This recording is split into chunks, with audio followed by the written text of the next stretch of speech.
You're tuned in to RBLR, the home of Tampa Bay's RBLR Sports. 4 seconds left. In front. Happy moment. The Tampa Bay Lightning have won the first Stanley Cup. And the Tampa Bay Lightning have won the Stanley Cup. Lightning strikes twice. The Tampa Bay Lightning win their second straight Stanley Cup.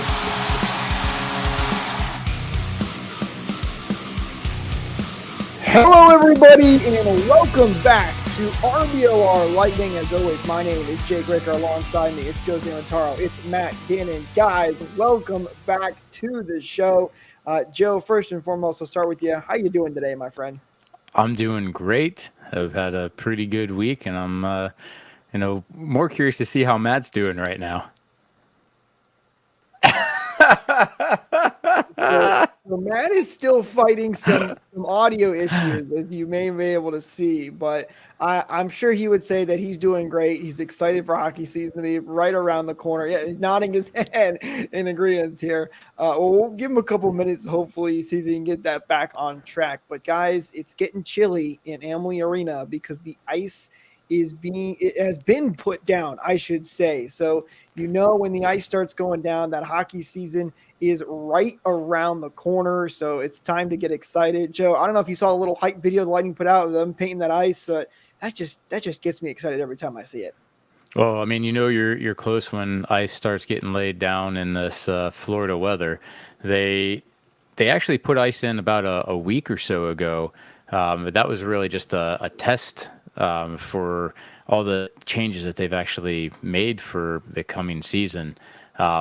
Not sure if you're aware, but they actually have a whole new chiller system that they've put in. It's a brand new. Oh, here we go. Here's the guy. I'm back, baby. Nice, and we can hear you. And I can hear you guys for now. All right, well, let's roll with it, man. I was just saying that they have a whole new ice chiller system, a whole new ice plant for the rink.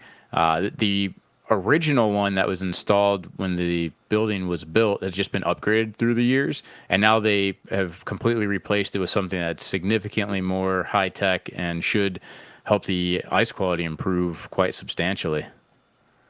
Yeah, absolutely. I remember it's a quote that kind of does stick with me for a bit because it's from Nazem Kadri. I really don't like the guy too much, but I remember him saying after the finals that the ice quality in Tampa kind of sucked, and I'm sure he's probably not the only player to think that. Personally, I don't have an opinion. I've never skated on that ice, but I've heard from friends that have. They said, it's probably not the best. So seeing an upgrade like this, it might actually be, I hope it doesn't hurt us. I hope the players are so used to the bad ice quality in Tampa that with this new good fresh ice, it might be a little bit of a competitive advantage. But I think I'm looking a little too deep into it.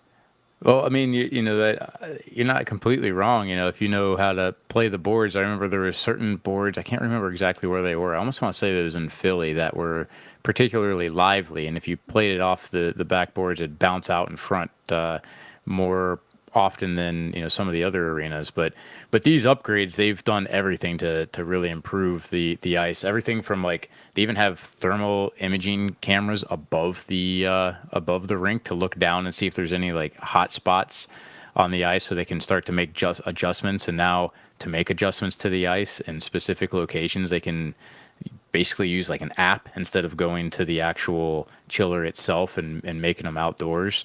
They've even upgraded it to where there's a laser leveling system, so they can take notes, and the Zambonis themselves are adjustable to get the ice as flat and straight as possible. It's ridiculous, and it's awesome to see them reinvesting, Vinik reinvesting into the facility.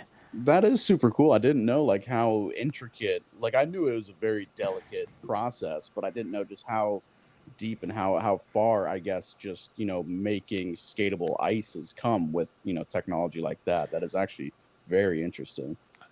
Yeah, I wonder how unique our climate really is, because we can have pretty significant temperature changes and fluctuations in Tampa, and being able to dial it in properly, definitely is going to take a level of expertise. complaining about the ice when the Lightning Surge seem to do okay on it. They know how to win, but when he comes to town, it's bad ice quality. I do remember, I think on the broadcast, they were giving credit to the Lightning Ice Crew because it is hard to maintain an ice like that in, as you were mentioning, Joe, Tampa's climate. It's just a more difficult task. I didn't even know that they were putting in a new ice chiller, and that's exciting for the upcoming season, and hopefully it improves the ice quality overall. And Joe, you were telling me that there's some new fan upgrades coming this season as well. Yeah, there's a couple more things to be excited about. Those that end up going into the Chase Club area have a completely new experience to look forward to. Apparently, they're remodeling the whole Chase Club down to basically like the drywall. So that's going to be a completely new experience. And I mean, they've already done a really good job in the past. So I'm looking forward to seeing what they have in store for fans from that aspect. If you haven't been to Chase Club, it certainly isn't cheap to get in there, but it's an experience well worth going to at least once. Once, I'd say. And the other thing that they're going to do is, or they're in the process of doing, is upgrading the speakers and the audio system that's inside the arena. And this is something, instead of having those big, almost look like hanging grapes full of speakers hanging down from the rafters, they're going to be tucked away. They're going to be more clear and more powerful, and it should give better audio from inside the arena as well as for concerts. The whole tucked away aspect is interesting to me because I know if you sit high enough in the 300s, you kind of get that where you can see a lot of the speakers when you're looking down like that, just because they hang a little bit low. So that'll be an interesting look, and I wonder how much of a should be cleaner looking. Yeah, downwise. That's exciting, and it just speaks to Jeff Vinnick and our owner and the Lightning organization overall, and that the speakers. I think for the most part were fine, and the Chase Club is very nice. But the fact that they're redoing this and investing into the fan experience just goes to show you how much of a fantastic owner Jeff Vinnick is, and the Lightning organization as a whole, that they are continuing to make Amalie one of the best arenas out there, even though you have tons of new, very fancy, very expensive arenas coming into the league, like Vegas and Seattle. So that's exciting to see. I'm be definitely interested to check it out when we get underway this season. We do have some news to talk about. From the last couple of days, there were some interesting things going on. We'll start with just the basic. The Lightning have released a roster for the upcoming Prospect Showcase, which is right around the corner. And nobody crazy on this list. There are a couple of players that were invited, but if you're looking for some players to try and watch, you've got some of your players the Lightning have drafted recently, like Jaden Giroux, Jack Thompson. Gage Gonclaves will be there. Emmett Schmidt, one of the recent defensemen that the Lightning picked up in the draft recently, he will be out there. Jack Finley, and there's a bunch of other new players, a couple players from the QMJHL that the Lightning went out and got. The QMJHL, it's interesting, guys.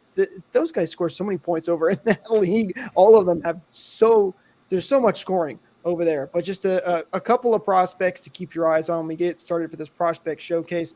So some exciting things coming there. But the big news we got to get into is the Archibald and Tyler Motte situation. So for those of you that don't know, Archibald told JBB that he was not intending to play hockey this upcoming season. Of course, you guys remember the Lightning signed him this offseason to a contract, and kind of came out of nowhere, at least to the fans. And then within an hour, we got a replacement for Archibald, and that was Tyler Motte coming over on a 1-year deal.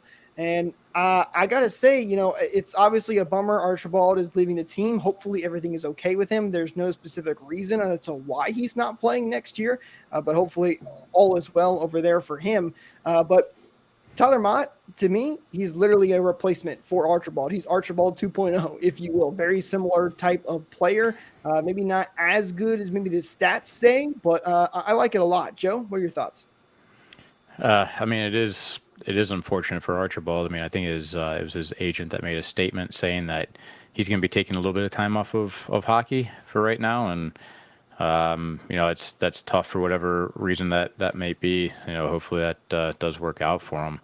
But then it's the Lightning got right to work, business, another day at the office trying to fill the roster. So I think it's a good move overall. It's another one of those kind of role playing guys. We'll have to see how he fits in. I am much more excited about this. I don't know why. I'm Good. always so giddy about, third and fourth liners. Like you guys saw how crazy I was talking about. Like we got Luke Glendening. That's awesome. But Tyler Motte is a guy that I've been very, very high on for a couple of years now. He's done some damage to the Lightning. He scored a between the legs goal against Vasilevsky a few years back. Like he's a skilled player that I don't think gets the recognition he deserves.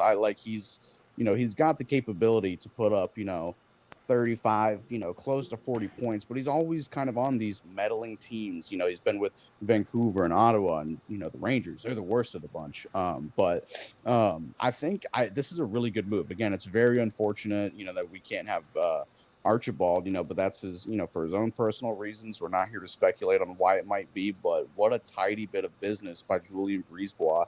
It wasn't even an hour, like you said, Jake. It was like 10 minutes after they decided to, Quick. mutually terminate the contract. We got Tyler Motte. I was still shocked that he was still available whatsoever, but this is a guy that I've really liked for a long time. I've wanted the Lightning to get him for this is probably like year 3 or 4 now. He's always a trade deadline piece, so hopefully he'll be able to make an impact. He might even be able to maybe get some third line minutes. I'm just going to go ahead and expect him to be starting on the fourth line. But I don't know. I see a lot of skill with this guy that just never really comes out. And one interesting thing to note, Connor Bedard, everybody knows the name. He's the first overall pick. He's going to be the new McDavid, the new Crosby, whatever. He says that his favorite player to watch growing up was Tyler Motte.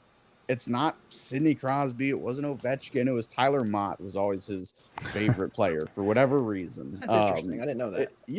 That is, that's high praise from, what's supposed to be a generational talent. It's really funny. So obviously, if a guy like Bedard loves Tyler Motte, there's something there.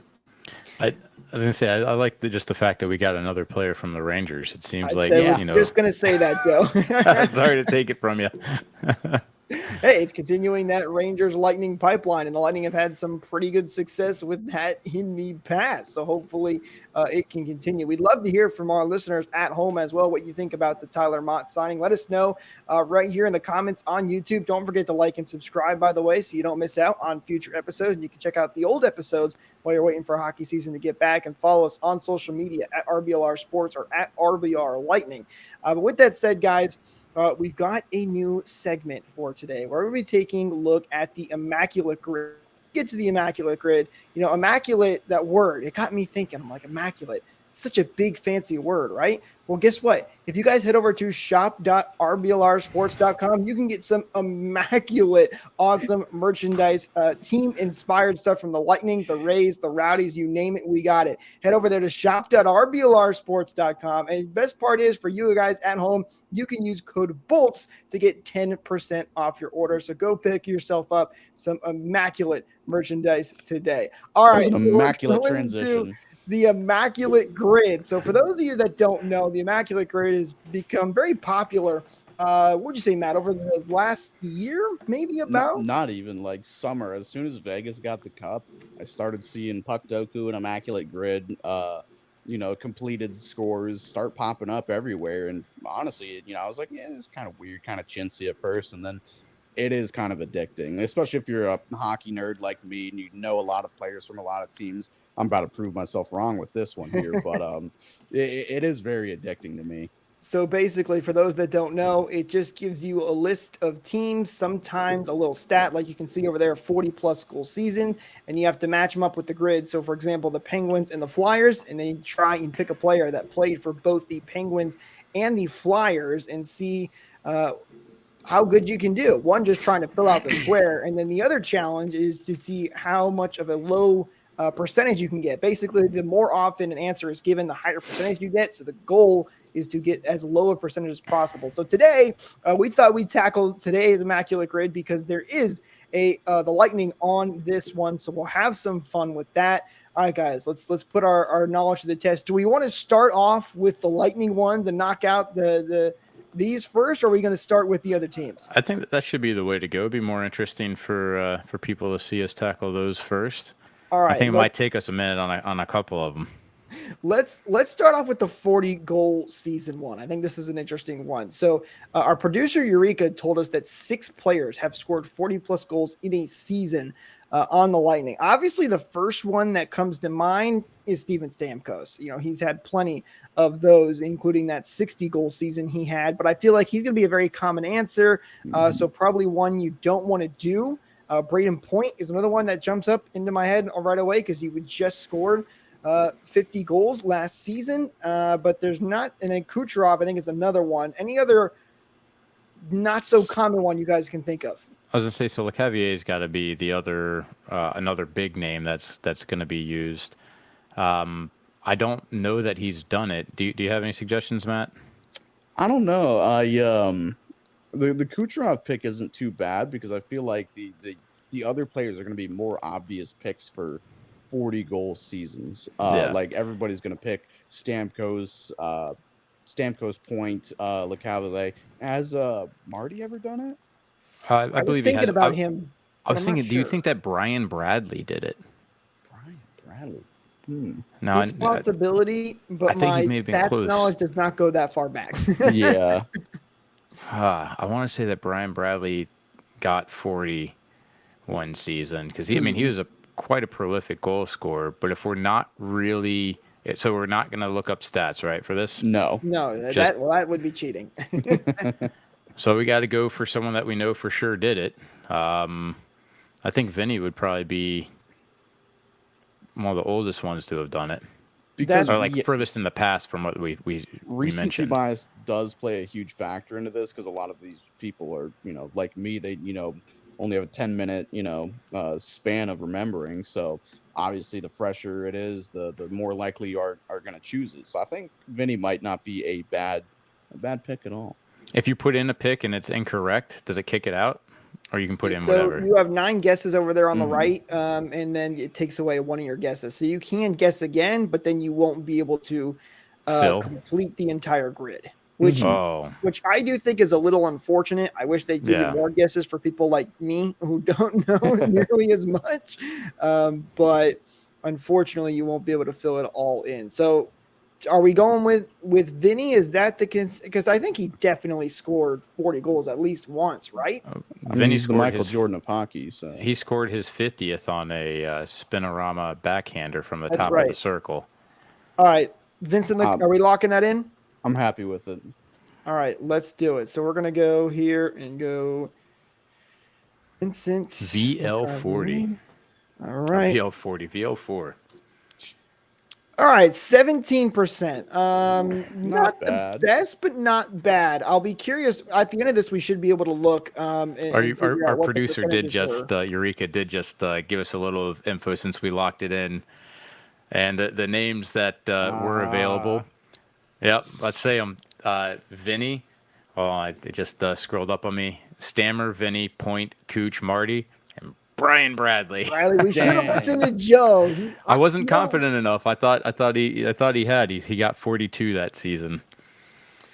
All the Stammer, Point, Cooch ones are, I think, ones that are probably the highest percentages. Marty's probably up there too. Bradley is probably the lowest, the best one you can do there. Bradley 42 goals in a season as well, so just barely got over it. All right.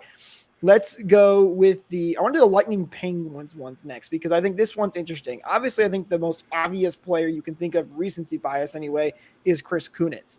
But I remember there was a trade with the Lightning, and you guys are going to have to help me out here if you can remember it, but there was a trade with the Lightning with the Pittsburgh Penguins where they got a defender, I think it was, for like an hour. And then they immediately flipped him, but I, for the life of me, can't remember who it is. Is that ringing a bell for anybody else? I mean, Jan Ruda only played last season there, and then he got traded to San Jose. But that is pretty recent. I feel like some people might. Well, if he didn't actually play a game, then does it count? If he just no, producer Eureka just told be at least one game played, so that would never work anyway. All right, never mind. Don't listen to me. So I have All some right, older ones that are interesting that come to mind, like older ones. One actually is a notable name. I wonder if people would throw it in there, and that's Gary Roberts, because he made a significant impact to the team. If it wasn't for Gary Roberts, we probably wouldn't have the Stamkos that we know today. Stamkos basically trained with him in the offseason, based his whole diet around the Gary Roberts formula, if you will, and completely, matured, I guess you could say, Stamkos into the player he is. that's definitely a good one. That's a I good doubt guess. many people have that one. To be honest with you, I didn't even remember. I Gary like that Roberts. one. I have a weirder one, which is Michel Ouellette. I don't know if you guys would know who he is. I've heard the name. I believe he won a cup and then came to the Lightning, but he was like a third liner. But I like Gary Roberts better just because it's Gary Roberts. Yes, but we're going for uniqueness and the lower percentile. How confident are you with the second one? You're Michel 100%? Ouellette? Yes. Oh yeah, 100%. Yeah. Okay, well, I think we should go with that one. That's probably the Yeah. one, the better uniqueness. By the way, Thanks. another player I just thought of is Connor Sherry, who also now would be. He True, hasn't played but a he game hasn't yet, played a but game. he will be one of these players that you could use in the future. All right, you're gonna have to spell this for me, Joe. I think it's because- Oulet. It might be two T's. It might be an E at the end. OUL. Oulet. It There can't might be an be- E. It's yeah. Yeah. Oh, the right second here? one. 2006, 2009. For the hold on. I have it really small on my screen. Sorry, I can't actually even see that. Yeah, that's it. That's it. All right, let me just make sure I did select the right one. Okay. Wow, 0.2%. Doesn't even have a Wow. picture in there. Good job by Joe. Dang. That is very, very impressive. I would have all right, we just need to listen to Joe for the rest of this. Let's let him do it because he's 2 for 2. Jake, did you have all anybody right, in mind for so- that pick? What's that? Did you have anybody in mind for that pick that would actually work, like not Sherry? The first two that were coming to me were Chris Kunitz and then Jan Ruda were the okay. two. Ruda might Gotcha. have been a good one because he was there for so short. Yeah. Yeah, So- and I always kind of forgot where he went to. But either one of those were the ones I'm thinking of. All right, Lightning and Senators. Now, first name popping up into my head here is obviously Corey Conacher. Mhm. And then I think, did Ben Bishop play for the Yes. Senators for a little bit? He did. He did. So Benny Ben, Joseph. Joseph, that's right. Joseph, I feel like Paul. would be an obvious one due to recency bias. Mhm. Bishop would Um, probably be a good one. I feel like more people would know Bish than Conacher. Wait a minute. Strong possibility because Bishop was there's definitely. probably Although Corey Conacher was a massive name for the Lightning when he was originally with the team, Well, yeah, that's true. and people were mad that we traded Corey Conacher for, including Big myself. Big Ben was a pretty big name as well. Yeah, no. Oh, Bishop became the bigger name for sure, but There's got to be someone else though that's Ooh, I Probably. have a good one. I have a really good one. what you got? Frederick Clayson. Frederick Clayson? dude. I don't know who that is. Dude, I don't he either. was part of the taxi squad a couple years back. He played only a handful of games for us. I think He did get in though. Yes, he Book he it, buddy. definitely did. Frederick And- Clayson. It's CLAE. Frederick Clayson right here, 2016 Yeah. to 2022. All right, let's see what we got. 0.2%. Let's He's got a go. picture though. So nice job, Matt. Very impressive there. So we got All right. 0.2, 0.2, and 17%. Not too shabby, I'd say, for the Lightning row there. All right. This is where it gets difficult. We got to go out of our comfort zone and no more Lightning player. Although you Yeah. could think of Lightning players that played for the Lightning, Blues, and Penguins, for example, if there are any that I can't think of the top of my head. But all right, let's start with the Blues and Penguins. You guys got anything for that one? It's exactly how I'm feeling. See, that's right now. tough. Yeah. I don't know. All right, let's just do this. Is there any on this board that you have an idea for? Well, for I mean, the I 40, have ideas, but like, if I'm looking for like a good answer, I'm gonna need a minute. I didn't think about this being, a good segment for radio. A lot of dead air. The 40-plus goal season is probably the easiest category there. I mean, it's, you can think of some players that scored. The first one that comes to mind for the Blues, actually, did Tarasenko? He had to have at He- least he once. scored But 40, right? let's go older with Brett Hall. let's go even older with Bernie Federko. I'm not Let me familiar with honestly, I Bernie don't know what it Federko, is. and he had 40. I think he's a Hall of Famer. He's retired number because everybody knows Holly and Yeah. Tarasenko. But I know Federko. He's had a couple, but I think he was like more of a playmaker. But I don't know. I'm fairly confident, but I'm not 100% confident. On a scale of 1 to 10. Like 7. Oh, well, I mean, that's pretty good. It seems pretty good. Do we go with it? And you can just blame Matt if it doesn't work? That's what we Absolutely. typically do. All right. We who missed is it, Matt? Bradley, so Bernie Federko. Feder. Federko. so does it kick it out if we're wrong? It'll pop Dear up red, God. yes. All right. Let's see if Matt's got another great one here. Drum roll, please. He does. Hey! 5% though, which is interesting to me. I didn't even Yeah. know. I thought Tarasenko and Hull would be more obvious one. Eureka, the are. man with the stats. He had 41 goals. Ooh, just had it. Just had it. All right. All right, so we got another one. All right, let's go. Philly hasn't had a 40-goal scorer in like Forever? decades. I'm Bobby trying to remember. Clark. I don't think that they have, at least. I mean, the last one that I could think of would have been like Lidstrom, I think, probably. Or did I say Lidstrom? I didn't mean to say Lidstrom at all. No. Big dude that got knocked out. Oh, it's Chelios. Not Chelios. Lindros. Lindros, yeah. That's who I was going for. Big dude that got knocked out. I mean, He if there's loved ever to a time keep for that head Smokey down. to straddle his body, What about did Claude Giroux not have 40? I He was don't always think he ever more- hit. I don't think he ever hit 40. I wonder if he got close. Okay, so how about we're not going to say Giroux, but I want to see if Eureka can pull that up to see if he ever hit 40, because I don't think he had. Eureka does. Nope. So no, he did not. And he says 13 Flyers have 40-plus goals. So Oh wow. not a ton. Well, they're an old team, man. They're an old team. All right. So Eureka, if you can too, if you're on Giroux's page, how close did he get? Because I'm curious. I feel like he had to have been close a couple of times. I'm trying to think of some. See, that's the hard thing about this Immaculate Grid is sometimes you can think of the quick, obvious answers, but if you're trying to go for that low score, it gets 10 times harder. Because I would guarantee that Bobby Clark has, but I feel like he'd be kind of an obvious answer because he's like the quintessential Flyer. Scott Hartnell? No way he hit 40. No. No way. Yeah, no. Ooh. Danny Briere? I don't think so. I don't know that he ever hit 40 though. I mean, I think he may even have his best seasons when he was in Buffalo. Most likely, yeah. So that's all. Yeah, I got no one else that I can contribute. Ooh. Jake Voracek? Oh, geez, this is hard. I see. Jake Voracek is another one that I think probably got close but didn't hit it. See, I just remember both Voracek and Giroux having monster years in like 2018.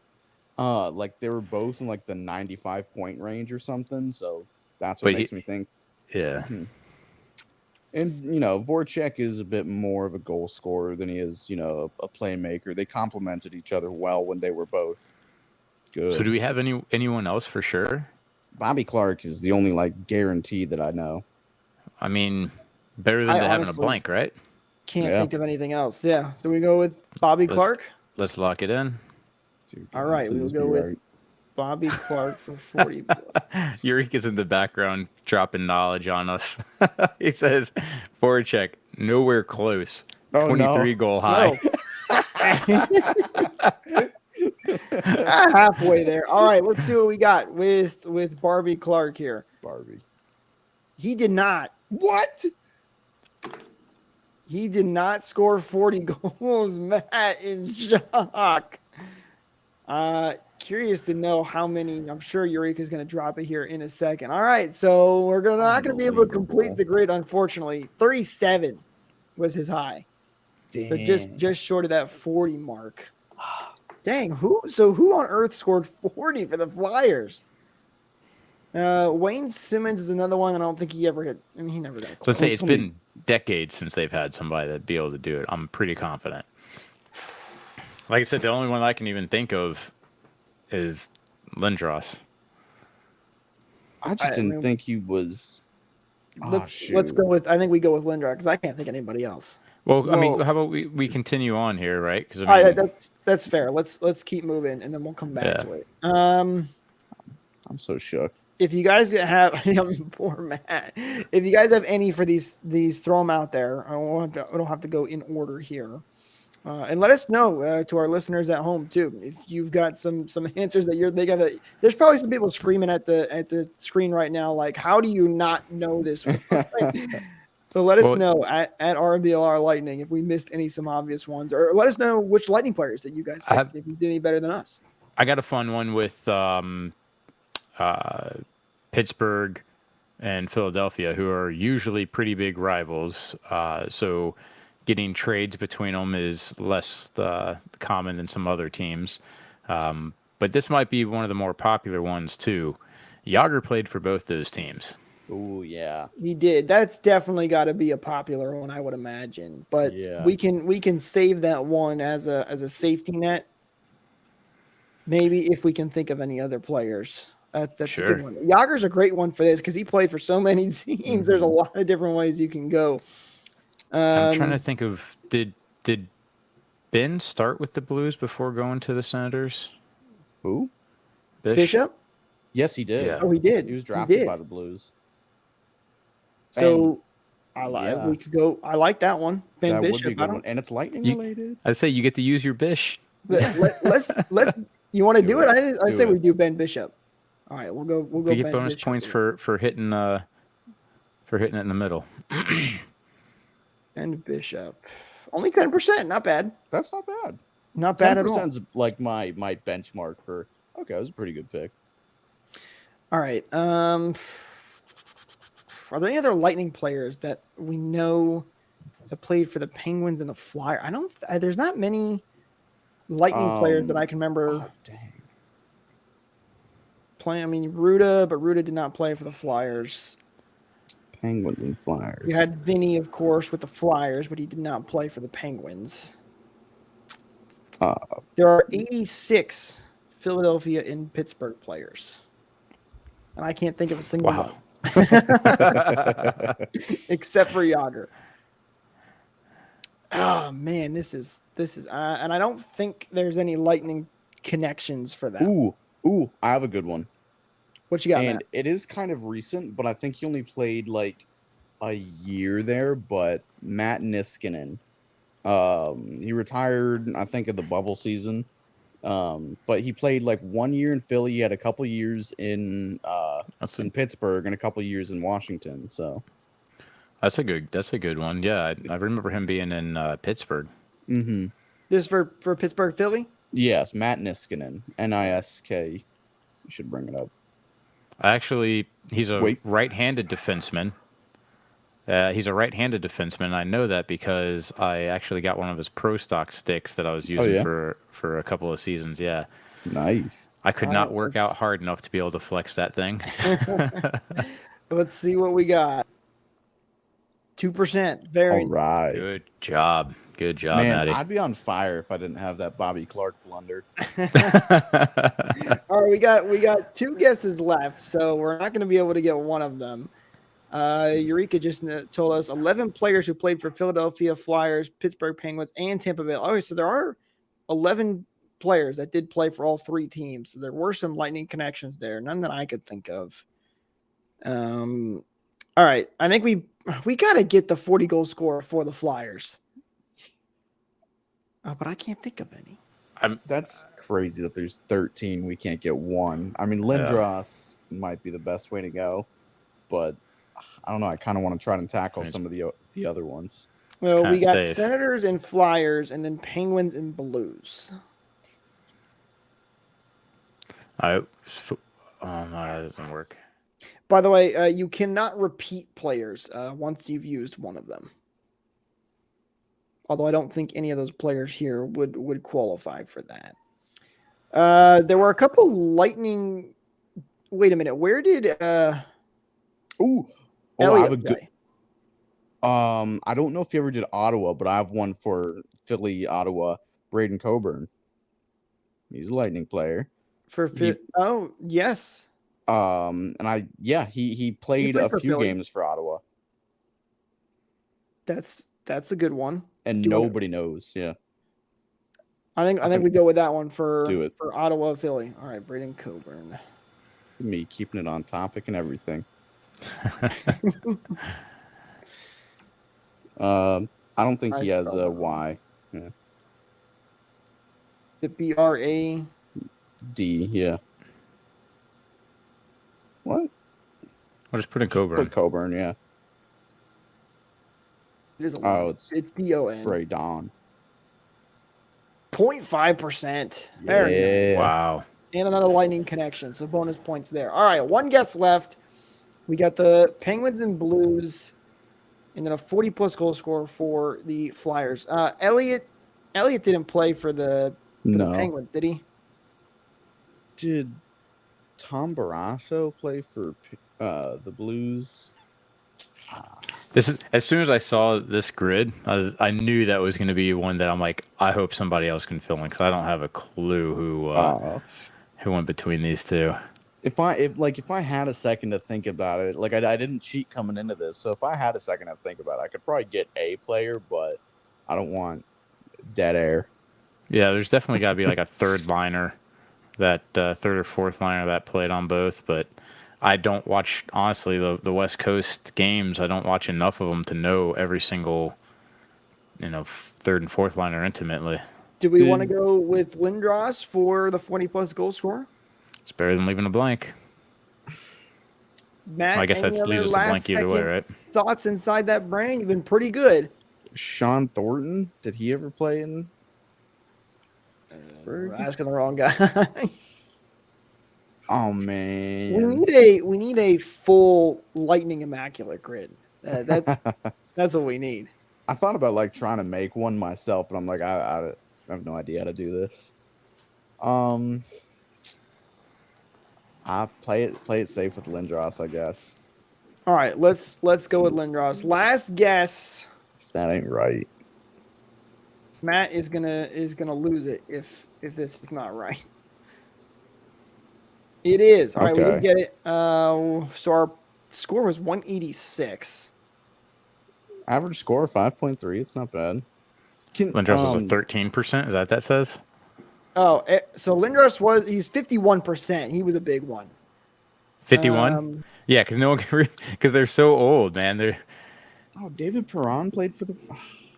Claude Giroux with these are the most popular. So interesting with the Lightning. Let's take a look. So Kunitz was the most popular for the Lightning at 17.